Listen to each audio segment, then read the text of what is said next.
दहेज रूपी जंजीर ने समाज को ऐसे जकड़ रखा है कि आए दिन बहरूपीय कागज के चंद टुकड़ों के लिए अपनी बहू की गला घोंट रहे हैं, समाज को शर्मसार कर रहे हैं, नियम कानून को ठेंगा दिखा रहे हैं। इस बार खबर छपरा से है, जहां दहेज दानवों ने गला घोंटकर अपनी बहू की जान ले ली। रिपोर्ट देखिए। बेटियों के लिए दहेज बना काल, दहेज के लिए बेटियां हो रही हलाल। इस बार रेखा देवी की चढ़ी बलि।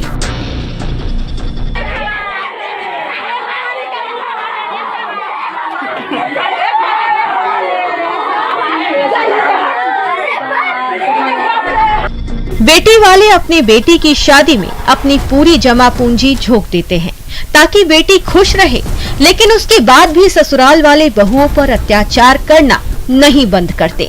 दुल्हन ही दहेज है, यह केवल एक कहावत बन गई है। दहेज लोभियों के खिलाफ पुलिस भी सख्त कार्रवाई नहीं कर रही है, तभी तो दहेज लोभियों के दहेज मांगने के लिए हौसले बुलंद होते जा रहे हैं। हर रोज बेटी बलि चढ़ रही है। इस बार छपरा की रेखा देवी इस कुप्रथा का शिकार हुई है, जिसके बाद परिवार में चीख पुकार और दिल को झकझोर देने वाली चित्कार की आवाज सुनाई दे रही है। क्या तो बोल रहे सर काहेला मैंने कारण क्या बुझाता है? पहले से विवाद चल रहा था पति पत्नी के बीच में। नहीं पूरे घर से मैंने क्या चीज, किस चीज का विवाद, मैंने क्या चीज था? कुछ कारण रहा होगा ना विवाद का? है? क्या कारण था विवाद का? कारण था कि कुछ मांग काम कर रहे थे, उसके लिए विवाद था। और क्या? समाज को शर्मसार करने वाली खौफनाक वारदात छपरा जिले के मढ़ौरा थाना क्षेत्र के माधवपुर गांव की है, जहां दहेज दानवों ने कागज के चंद टुकड़ों के लिए अपनी बहू की हंसती खेलती जिंदगी को मौत के मुंह में ढकेल दिया। बताया जाता है कि 5 साल पहले रेखा देवी की मंटू राय से शादी हुई थी। शादी के कुछ दिनों बाद तक सब कुछ ठीक ठाक रहा, लेकिन उसके बाद सभ्य समाज में रह रहे दहेज दानवों ने अपना असली चेहरा दिखाना शुरू कर दिया। बहू को पैसे के लिए प्रताड़ित करने लगे। आए दिन विवाद होने लगा। 26 जुलाई की रात भी कुछ ऐसा ही हुआ था, जिसके बाद ससुराल वालों ने रेखा देवी की गला दबाकर हत्या कर दी और घर छोड़कर फरार हो गए। खबर मिलते ही मृतिका के मायके वाले मौके पर जा पहुंचे, जहां मृतिका का शव पड़ा हुआ मिला। शव के पास बच्ची खेल रही थी। उसे नहीं पता था कि उसकी मां अब इस दुनिया में नहीं है।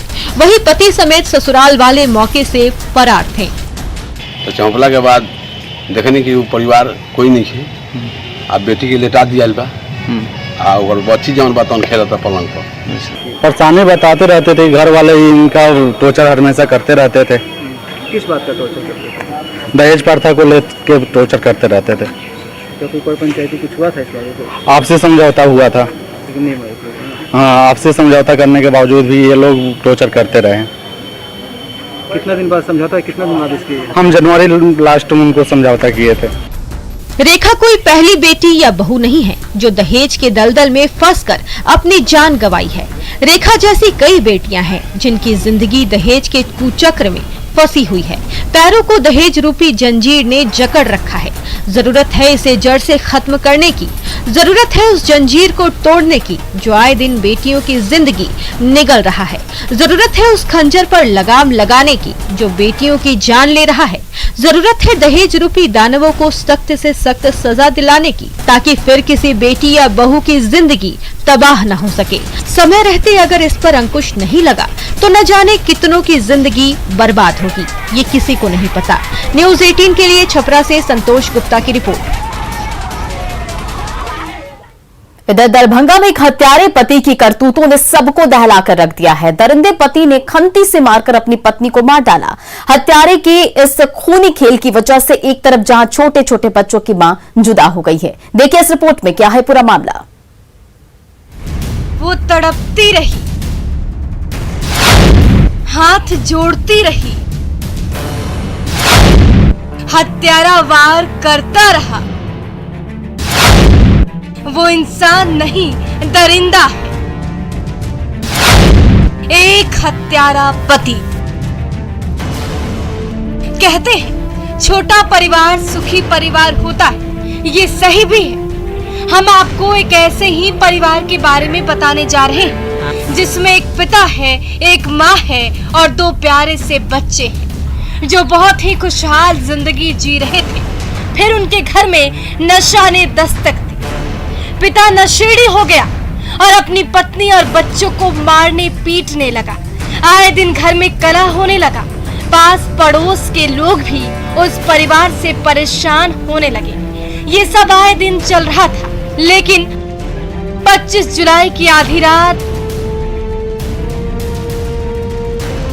वो महिला रोज की तरह ही अपने बच्चों को लेकर सुनहरे भविष्य का सपना देखते हुए सोने चली जाती है। लेकिन आज कुदरत को कुछ और ही मंजूर था और होने वाला था।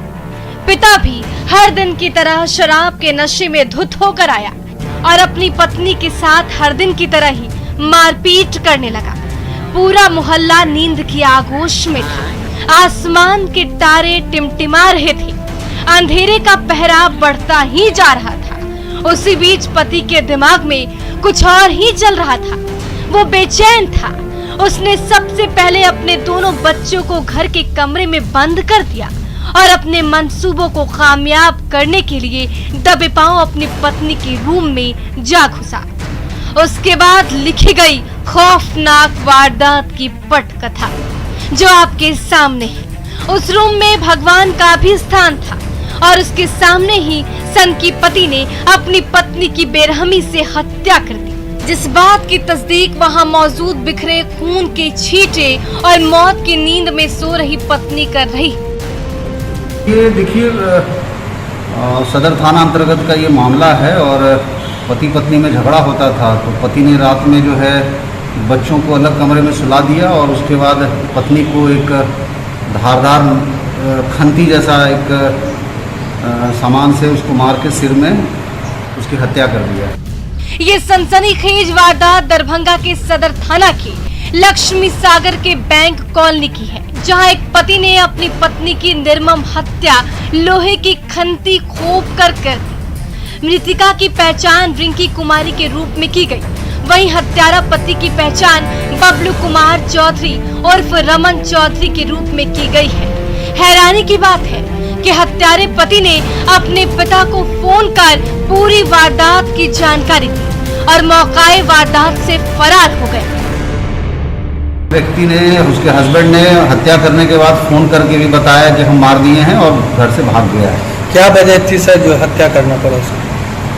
वो आपस में झगड़ा करते थे। जैसा कि अभी प्रारंभिक जांच से पता चला है कि जो मृतिका के जो हस्बैंड थे वो उनका व्यवहार अच्छा नहीं रहता था और कुछ नशा पान वगैरह भी करते थे और इसी वजह से संभवतः ये घटना घटी है और हम लोग आगे कार्रवाई कर रहे हैं। एफएसएल की टीम भी आई थी, उसने भी जो खून लगे हुए थे धारदार हथियार पे उसको जब्त किया गया है, उसके नमूने लिए गए हैं और इस पे आगे कार्रवाई होगी। जिस तरह से शैतान बाप ने अपने दोनों बच्चों को कमरे में बंद कर इस खूनी वारदात को अंजाम दिया और मासूमों के सिर से मां का साया छीना, वो बाप नहीं हो सकता है, वो हैवान से भी बदतर है।